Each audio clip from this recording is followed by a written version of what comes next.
Hey, good evening, ladies and gentlemen. It's Wednesday night, and we have the final Pocket Change market report for the month of September. Man, we just blew through this first month, or for this month. It's not our first month of fall, maybe, but yeah, it was pretty crazy quick, considering I did, 10 Pocket Change market reports for the month, now that we've integrated a Wednesday midweek edition.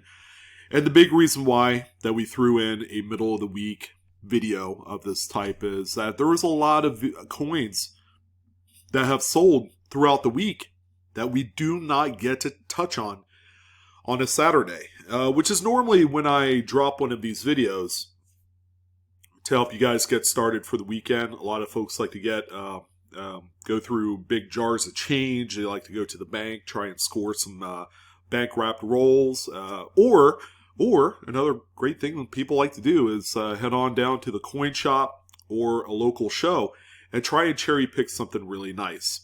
So in this video, we talk about all of these relevant finds. Usually they're going to be some sort of mint error or die variety. So things like double dies, repunchment marks, some sort of like transitional type of error. Those will be all in there as well.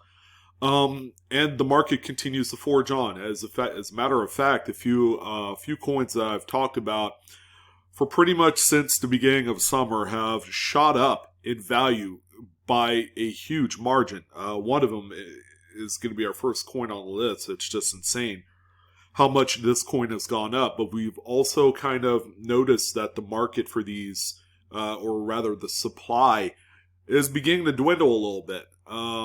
I know for a fact that these are only found in a specific region of the United States. So that kind of probably had a little bit something to do with that. But all in all, the market for, these minor errors that generally would be either overlooked by just any regular individual person out in the street, or, coin dealers, they just don't pay attention to these because it's too minor for them. That's okay. This is going to be a great opportunity for folks like you and I to take advantage of these and make a few bucks or add something really neat and interesting to our collection. Another thing to note is that we don't talk about graded coins on this show. You know me and my stance on graded error coins. Most of the time it's just not necessary. I know with PCGS, with your submission fee and the error attribution, it costs nearly $100. Keep that in mind, $100 to attribute a mint error in a slabbed casement. And let's say you had sent in a coin that is, generally worth about $25. I hate to break it to you, but even though you spent that $100 to get it graded, it's still going to be worth right around $25-$30. So that's why we don't talk about it. I highly discourage you to do so, because a lot of these coins speak for themselves.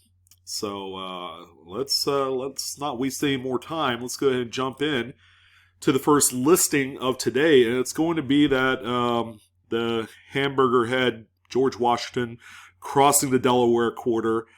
This has been affectionately referred to by a number of people as the crowned die chip, as you can see on top of George Washington's hat. There is a pretty substantial die chip, so much so that it goes into E pluribus unum. And any time where you have probably the most later advanced stages of a die chip, where it begins to obstruct some other devices on the coin, that's when it's at its most desirable. That's when they're most valuable. Now, I had reported on this specific coin a few months ago when it first came out. They were selling for around $60 to $70. And there was probably 3 or 4 of them that can be purchased per week. All right, so a pretty regular kind of schedule for these coins out there at the time. But we're beginning to see supply kind of dry up a little bit. I'm not seeing nearly as many of the hamburger head varieties, is what I like to call it. It's not even a variety, it's a mint error. But this one had reached a whole new level of crazy. 21 bids altogether, and this one sold for $177.50. And I want to remind you, I want you to curb your enthusiasm, curb kind of like some of the hate as well, because This particular coin right here, ladies and gentlemen, is probably no different than what you would normally see on like a Homestead dripping bucket quarter, along with a few others. These are very niche, kind of like unique, nicknamed coins that we've seen throughout history. This is another one that we're going to add to the list, the Crown Die Chip. Yeah, I mean, someone's willing, if there was 21 bids, the market was very active. If someone's willing to pay nearly $200 for this coin, then there is a market. All right. So again, curb all the hatred, because there is bound to be at least one of you out there that's going to say something like, "Well, yeah, I don't see paying that kind of money." Well, that's the market. All right. So that's where we're at on this one. All right, well, we're at coin number 2. All right, it only took like 5 minutes, but we have a 2000 Lincoln Memorial cent. This one is off center by about 10%. Lincoln cents from 98 to 2001 are most commonly found with off center strikes. I mean, if you were really looking for these specific dates to add to a collection, more than likely you're going to find an off center strike from this 4-year kind of date range. This one right here is in pretty decent shape. It's got some carbon spotting on the reverse, which seems to be the norm, especially for a coin that's coming up on 22 years old. And this one sold for $15. By the way, all the listings are from the last 24 to 36 hours. And here is a side-by-side comparison of the off-center struck 2000 Lincoln with another Lincoln cent, so it's just slightly larger in that one. What we have here is a 4-piece set of electrical conduit box cutouts. No, I'm just kidding. No, these are actually blank planchets. And we have one of every major denomination of U.S. coinage. We have a Lincoln cent, which I would assume, and it appears to be, a copper-coated zinc planchet. We also have a Roosevelt Dime planchet. We have a Jefferson Nickel one as well. And then finally, a quarter blank planchet. Okay, these all have what they call the Type 2, or the upset rim, where you can actually see the curvature toward the edge, where it actually produces some sort of rim. This is normal to see on here. You don't normally see Type 1s that often. They look way too plain. But I always tell folks, look out for coin lots, because you can buy them up at a low rate, turn around, flip them individually. Hopefully, we want to try and double our money. If you have the sneaky suspicion that you cannot double your money, you definitely need to stay away from any more active bidding if it gets too way out of whack. And by the way, the 4-coin blank planchet lot sold for $33.68, and I kind of think that's the end of the earth on that one. Now, this is a coin that I haven't seen in a long while. Now, they do pop up on occasion, and generally I don't pay too much attention to them, but it's a 1964D, so that Denver Mint Market is going to be very important in this conversation. This is what looks to be just a regular circulated Lincoln Memorial cent, but under close examination, ladies and gentlemen, this is indeed a doubled die reverse. You have a lot of doubling, a lot of notching on the outward letters on the reverse, and United States of America is where it's most strongest. And check out the designer initials, FG, Frank Gasparo's initials on the reverse are doubled, man. This is a really good one. And typically when we refer to a doubled die on the 1964, it's going to be on the Philadelphia type. But people tend to forget that there is a major one on the Denver struck coins as well. Okay, this is probably a little bit more rare than your DDR1 or DDR2 of the 1964 Lincoln. But the prices certainly seem to hold up pretty well. The coin looks to be in decent shape, but you're going to see, again, the notching on the serifs of the S's in states especially is very strong. And you're going to see things like this, like on C of America, and the T's will have the double notching as well. But this is just a great looking coin. Again, if you're looking out for these, make sure that you're looking at every single Denver minted coin, Lincoln cent for 64, because these generally get tossed back. I would hate to imagine how many of these I have possibly toss back because I just don't think about it. Believe it or not, it's not even a cherry picker's guide variety for what that's worth. So this is WDDR number 1. It is a Wexler's die variety, and this one sold for $42.15. Good looking coin. Now, I'm pretty sure a lot of folks have tossed this coin back before one eagle-eyed searcher actually, noticed something, okay? And sometimes it really just takes really getting on top of a magnifying glass and really digging down deep on some of these coins. Now, this one, not really much to write home to mother about. It's very well circulated. It's a 96p Washington quarter. But if you look close enough, there is a pretty long die crack that goes from the back of the eagle's head all the way across into the top of the wing and into the A&M in America, into the rim. This is a very phenomenal looking die crack.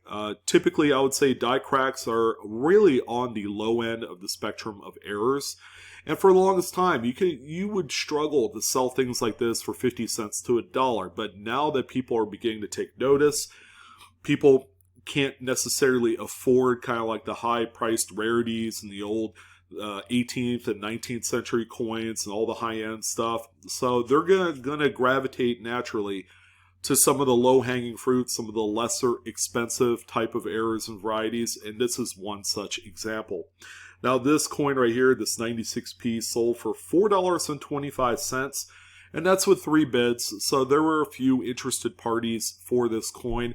It doesn't seem like a whole heck of a lot of money, and yeah, I agree, but you gotta take all of the low-end, low-profit deals to go with the high-end stuff where you make the most amount of money. All right, they all add up at the end, and that's really, in all likeliness, your best shot at making money selling coins on eBay. You gotta sell the low-end coins for low money, and you gotta sell the high-end coins for more money. So they all kind of come together in one pot, and you would be surprised how much money you make even selling a bunch of these low-rent type coins. Keep that in mind. Now here's a 1945D. It's a pretty well circulated coin. Obviously it's been through many hands before it was pulled out because of that thing on the obverse of the coin. And what we have here, it could be either one of two things. It certainly does look like a strike through. It was probably struck through a fallen out lamination from a subsequent other coin that was just struck. Or this could have been a detached lamination on this coin. It kind of fits the profile of both. So it really doesn't matter how you classify it as. It's a very interesting looking coin to say the least. Now, don't worry about condition. Again, people are usually deterred by condition when they are the ones pulling it out of change. But believe it or not, there is a whole wide collector base of errors and varieties, and they don't care what's on it, if it's got a scratch or if it's cleaned. Sometimes they will pay up for a coin if they've never seen it before. So in this particular case, this 45D sold for $9.05. That's a kind of surprising amount of money for a coin that looks like this. And that's with 3 bids altogether. Now this one's pretty neat, I will admit. A 1995 Lincoln Memorial Cent that not only is struck off center by about 20%, but it's also a double struck coin as well. Now, what's pretty cool, and I know there's no date on the second strike right here, and I always tell folks, go for ones with a date. It's a lot more attractive and people like those. But it really does say something when you have a little piece of the bust right here with the initials VDB. Okay, that's your designer, Victor David Brenner. I think that adds in a whole really other element that I think is really cool on this coin. So this one right here, the dual error, surprisingly, this one brought home a ton of scratch. 30 bids altogether, and it sold for $152.50. That's a phenomenal sale. And also from the same seller, we have a 1995 Lincoln Cent that exhibits a broad struck error. This one is in great shape. It's even toned. It's a pretty nice mid-state example.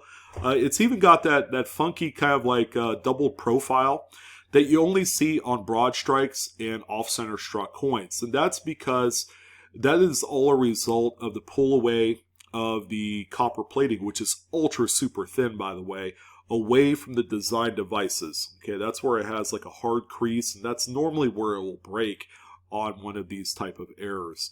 Now this one right here sold for $19.48, and that's with 8 bids collected to that amount. And I believe this is from the same seller as well.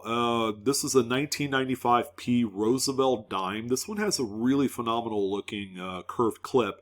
It's even got some of that Blakesley effect, which, you know, is marquee on these type of clips. It's most notable on the reverse. So that's a flattening of that corresponding edge across from the clip.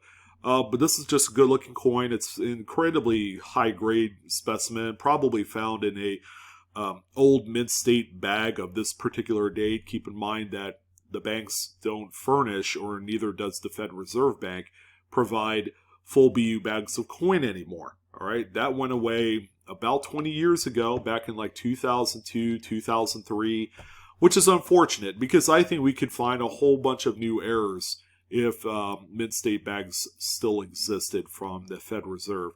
But just a really cool coin. I mean, shoot, we had 3 1995 errors altogether. This dime, by the way, sold for $15.50, and that's with 2 bids. So there was some interest, and it did sell for what I feel like is a fair amount of money. All right, another 95D, possibly from the same seller. I don't know, but this one is off-center by, what is that, about 60%? The coin is in pretty good shape. It does appear, strangely enough, it does appear that it's circulated. Where, you know, just based off of what I'm seeing here on the high points of the Roosevelt's bust or portrait rather, and on the reverse as well, like on the torch and the leaves here. So, strangely enough, it does look like this thing had circulated. I don't know how it could pass through more than like 1 or 2 hands before someone actually got curious and pulled it out of change. But this thing looked like it circulated through probably like 20, 30 hands at one point. This one right here is sold for $24.50, and that's with 8 bids total. I love talking about these, and you always find an example of a gutter fold error on a piece of currency. So this week, or today rather, we have a $1 silver certificate. The good old blue ink on there is a dead giveaway. It's a 35F series, so it's quite old. It circulated during the 30s and 40s. And yeah, you see this this gutter right here of unprinted area. That's a result of an actual wrinkle in the sheet before it was printed. So the only way that you could see the gutter is if you stretched out the paper, stretched out the wrinkle, and that would show. On this particular note, it does have the gutter on both sides. Sometimes you'll see it just on one side or the other. But that wrinkle clearly was there through the first and second printing. This note right here, in this current condition, keep in mind it's not fantastic. It's got some staining on the reverse. Sold for $89.45. So definitely do keep an eye out on something like this. They do come in varying degrees, and they do show up in notes all the way up into the 1980s. So dollar bill fans, $2 bill fans out there, these can be found. All right, so we have 2 coins, not 4. I actually made it up 2 different images from the same seller, just showing kind of like a different perspective based off of lighting. But what we have here is a 1983 P and a 98 P Jefferson Nickel. They're both struck off center. The first one on the top is the 98, and that one was struck about 65% off center. The second coin, the 83 P down below, is off center by about 20%. Really nice high grade specimens. What's crazy to me, and I don't know how the seller managed to find out what the date is on this top nickel. I just kind of realized that. I'm like, how do they know it's a 98p? Because I don't see a date. You know, this is a no date off center struck coin. I mean, you can see this one plain as day, 83p. But I don't know. That must have been a shot in the dark. Please, if you don't know, do not guess. Okay, because this could be a deal that could unwind and get returned. It would just be a time waster for both parties. But something like this sold for $54.45, and I think that's all the money in the world. I think that's probably beyond what I would say it's worth. But it did sell for that, so let's just assume that the market is that for this pair. Here's another one here. This time we have a readable date, 1984p. The pictures are really fuzzy and out of focus. That's just what it looked like on the listing. Off center by about 65%. I think it's like our third, fourth coin that's off center by about that same margin. This one looks like it's circulated a little bit, and this one sold for $11, and that's with 2 bits. So this one sold for $11. The previous listing, 2 coins, one in which does not have a full date, sold for nearly $55. So I'll just leave that alone. You guys see the kind of like main idea I'm throwing at you. Now this is pretty radical. I'm going to say this is my piece of currency for the week, and probably not something that you'll be able to just find strap searching notes from the bank. It's not next to impossible. It's just, yeah, this thing, if it was printed today on any of the new currency, I'm sure it would have been pulled out, and a star would have replaced it. But we have a 1985 $20 Federal Reserve note. This particular note obviously is miscut, number one. Number two, it features an inverted overprint or third print. So any of the district seals that you see, the serial numbers and the quad digits on that particular print run or print, type are all upside down. Okay, and in case you haven't figured it out, it's not supposed to be that way. But this is a really nice, pleasing example. It does look like there's some center folds in there. And on the reverse of the note, you can clearly see the second print's way off center, which indicates a miscut. This one right here sold for a best offer. So the seller had asked $899 for this, and I'm pretty sure he got close. I tried checking TerraPeak on eBay, and it wouldn't bring up any data for this one. But this is a note that was sold by a prominent eBay seller. I believe it's Bill's Bargain Stamps. He's been around for over a decade, I would imagine, because I've bought a few national banknotes from him in the past. So, yeah, just a beautiful looking note. Huge error. And I would say it probably grades out maybe XF45, maybe AU, low AU, about uncirculated as far as grade. This is something that probably needs to be in a graded holder, All right, so this one's quite astonishing. I've talked about this one, and I think based off of the strength of the strike through on the reverse, as you can see, it looks like the building is on fire right here. This is a very, very noticeable strike through, and we've seen that on quite a few examples of the Tuskegee Airmen ATB quarter. It's a 2021. It is a Philadelphia coin, so you're only going to find these on the Philadelphia struck examples.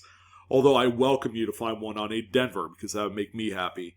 Few things to note. It does have fingerprints on it's really easy to notice on the obverse. I did see, maybe there was a little bit on the reverse as well. I think there was multiple pictures of this coin, and I did see fingerprints. You would make sure you try and keep your fingers away from the actual obverse and reverse of the coin, because over time that the oils will etch into the coin, and you won't be able to get rid of it. So, but wow, $125.49 for this thing. Again, much like the Crown die chip, Washington crossing the Delaware quarter. This has kind of like that fun, very specific, nicknamed niche to it that I think people are embracing. And when examples come up, and by the way, this is one of the strongest I have seen since the beginning of when the Tuskegee Airmen strike-throughs have been discovered. Usually you see them a lot smaller than this. There's even a little bit of smoke coming off the airplane, which is really neat. So again, it's just, it's a very niche kind of coin. Probably a very narrow market, and you probably have maybe 2 or 3 people battling over this thing, but you can't argue with a $125 coin. It's insane.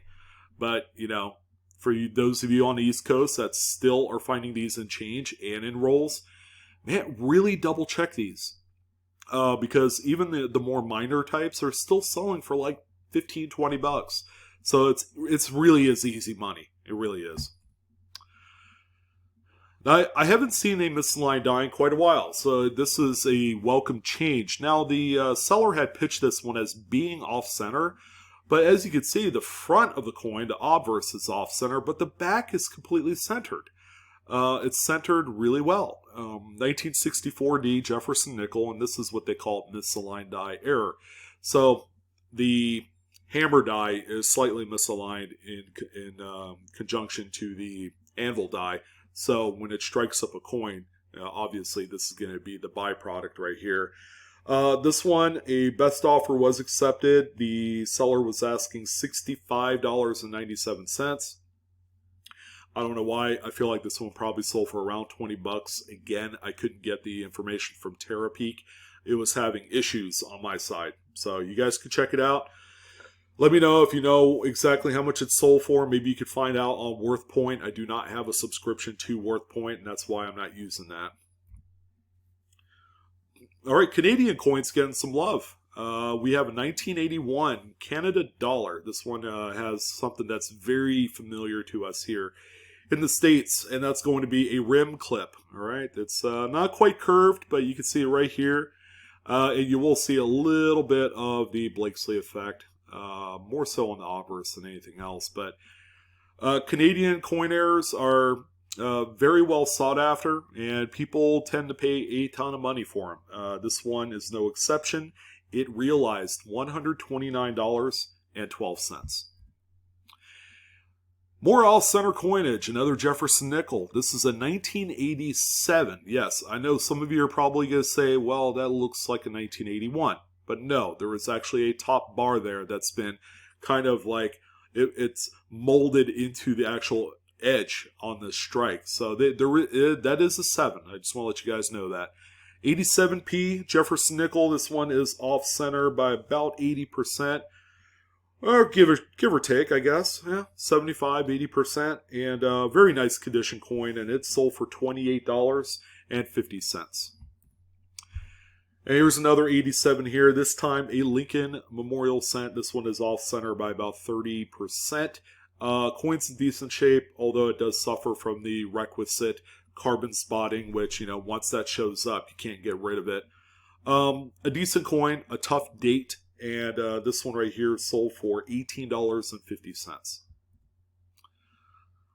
And an 88 Roosevelt Dime. This is a Philadelphia minted example, and this one is a slightly off-centered broad strike.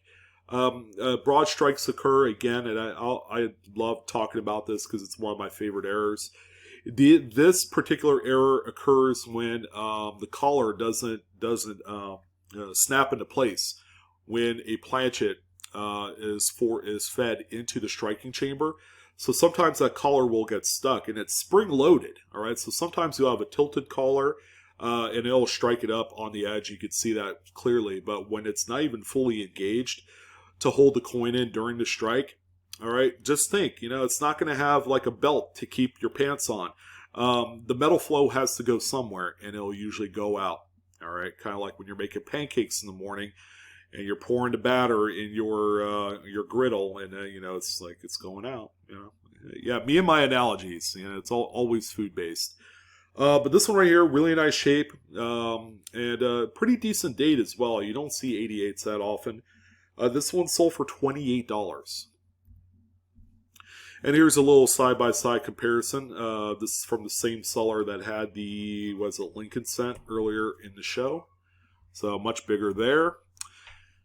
All right, talk about a mega lot. This is a lot of 28 various error coins, okay? So what do I always say? Look out for these lots, because if you're able to find a really nice, juicy, very nice lot with a bunch of like really cool odds and ends and varieties, it could be worth picking up, all right? So I was looking at this one, and I've come to the conclusion, based off of the amount of money it's sold for, I probably would have stayed away at this point. But 28 coins, it's got the double die reverse door on the reverse of this 2019 P. That does exist. There are a few different variants of that, which is just an extra kind of like door sill at the top.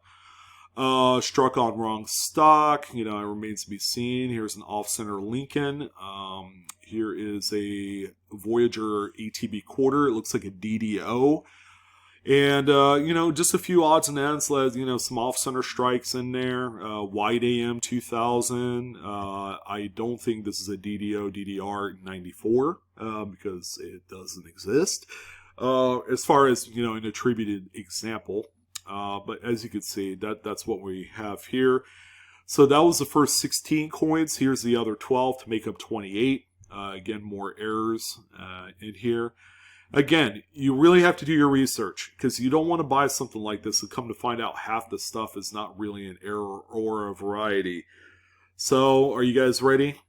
This one took the cake as being the scariest purchase of the week at $226.95, which is roughly $7.85 or whatever it is per coin. I mean, you gotta really make sure that they're all legit. And there weren't too many close-ups of the coins. I'm just gonna throw that out there. You're really rolling the die on this one. So, when someone says a mad on an off-center struck coin, okay, that's really all you need to know. Probably should not buy from this guy. Although there are a few errors in here, they're legit. It's like the sum of all the parts doesn't really, show itself in this one. $226 can be an expensive lesson, and I'm willing to bet the guy doesn't even accept returns. But you are covered under the eBay, buyer protection. I know sellers hate hearing that, but you are, so. Now this one's cool. If you're going to have any outside shot of finding something that's close to being cool, that's also valuable, check out all your dollar bills and especially $2 Federal Reserve notes. The twos are very cool to go through, and your banks generally have these as well. You could, if you call ahead of time, you could order these by the strap. I've done it before. At 76, that series is common. It's common as dirt. And guess what else you can find on these? Mismatched serial numbers up to wazoo. It's one of the most common notes to find that in the modern age. But take a look at this one. All right, for all you eagle-eyed people out there that like to cherry pick, this one has a slightly misaligned third print. All right, kind of a big deal because when you look at these district seals and all that, and they're canted slightly north of where they should be, it's interesting to some error collectors. All right, and on the reverse of the note, I mean, you have that really beautiful Declaration of Independence signing right there. I think it's one of my favorite reverses on a modern piece of currency, bar none. This one right here sold for $33. And that's with 10 bids, by the way. So it's not just one person giving it all the love. I mean, there were a few interested parties that were all in on this one. All right, the Beater Express continues. We have a 1944 Lincoln wheat cent with an apparent lamination on the reverse. So yeah, I mean, this thing is all jacked up with grease and circulation wear and all the other great stuff. It's not pretty, but someone did pay a grip of cash to own this one because of that lamination peel on the reverse. And $27, ladies and gentlemen. 39 bids altogether. I mean, that's more than a few people that was interested in this coin. I think it's just a really tough date to find a lamination. And again, people collect their errors based on date. So if they're collecting a full 1940s date era, they'll pick up anything they want to. And the group of people buying these is actually quite large. This might be the last piece of currency for the day, but we have a 69C $20 Federal Reserve note. Just a crispy, beautiful looking note. The front of the note really doesn't, kind of grip you with anything crazy or, off, or whatever. But on the reverse, you have that big old ink smear. The technical term for this particular anomaly is a solvent smear. Okay, and it's exactly like it sounds. It's a ink smear, and usually with an excuse me, usually with an ink smear, you won't see it go through the note onto the obverse or the front of the note. But it will certainly have the same color of ink as you would expect to see on that side of the note. So if you see black ink all smeared down the back, it's not right. It's just not. This one right here sold for $159, and that's the right kind of money for something like this. For those of you that like to cherry pick older notes from dealers and shows, this is a good one to look out for. Nothing to see here, literally. A Lincoln Memorial cent and a lot of strike-through grease on that obverse there. So the die had a big old swath of grease just applied. And when it strikes the coin, it's not going to show any devices because it has to press through all that grease before it actually hits the host coin. But this, again, pull out stuff like this. I know it's kind of hard to believe because it looks like just general circulation wear. But when you have a reverse that's as strong as this looks, and then you have an obverse that looks just generally weak with a nice strong rim, that's a pretty good sign right there. $11 is what this one sold for, and that's with 2 bids. 1988 Lincoln Memorial with a pretty nice die clash, as you can see on the obverse of the coin. You got the clashing of the Lincoln Memorial, generally referred to as a jailhouse penny. All right, so what's even more funny is that this is a nice fresh die on the reverse. So the mint employee probably replaced that reverse die and kept the obverse die with the clashing on there, and then that's how you end up with this. Sold for $15.95, and that's with 5 bids altogether. I like this one. It's just for its simplicity. It's a 2000 P Jefferson Nickel. It's off center by about 5%. It's a really nice high-grade example, and that's really all you need to know. Even appears there is a little partial tilted collar as well. You can see this railroaded doubled edge right here, which kind of is indicative of something like that. It's very minor. I probably wouldn't even bring it up. The seller did just say it was off-center. And this one right here sold for $21.50, and that's 14 bids altogether.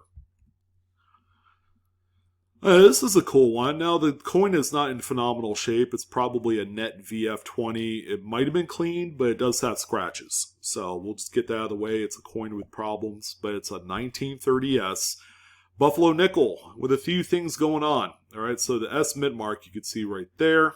It does have a little bit of a lamination, kind of like Scarface appearance here, next to the buffalo's nose, or buffalo, the Indian's nose. And there is some die clashing. You can see that right here.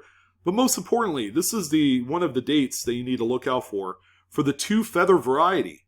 So there's a third feather that's usually right here where my mouse pointer is. Okay, that has been abraded away pretty good. And that's usually an occurrence based off of some previous die clashing. So a mint employee would sit there and really polish down certain areas where a previous die clash had affected the coin.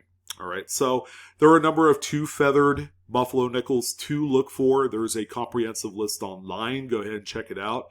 And they're all quite valuable. This one right here, with all of its warts and everything like that, sold for $42.95. And this is a common date. You could go and pick this up for about 75 cents to $1 all day long. So this is like easy cherry picking that you could find. Now, this is a cool looking coin, very nice 1970D Lincoln Memorial set. This one is off center by about 50%. I believe this was sold by Fred Weinberg, out of all people. So he's one of the resident error coin gurus that exist out there, and he also does have an eBay store as well. Good looking example here, and this one sold for $22.77. And that's 7 bids altogether.